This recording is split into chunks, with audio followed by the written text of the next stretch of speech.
होइन के हो यो हेर्दाखेरि ढिँडो जस्तो छ खाँदाखेरि ढिँडो जस्तो छैन अनि भात भनेको छ के को भात हो यो यो त आलुको भात ए मुला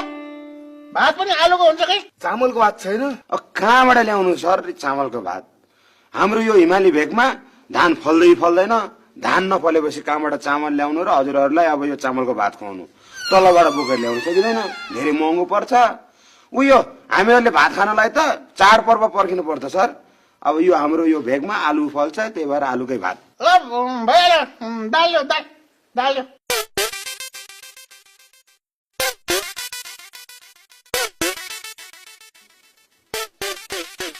यो दाल चाहिँ के गर्ने गेडो त ठुल्ठुलो छ नि यो पनि अब आलुकै दाल हो आलुकै दाल पनि आलुकै भात पनि आलुकै दाल पनि आलुकै ए मुला दाल आलु दाल ल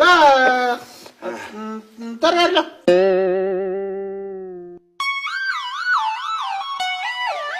यो तरकारी पनि आलुकै हो क्या हो होइन होला के हो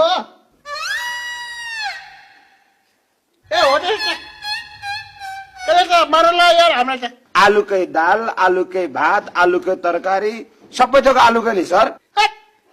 कस्तो खुवाएको यार ए मुला अचार ल्या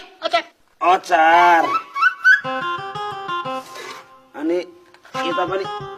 अचार अचार पनि आलुकै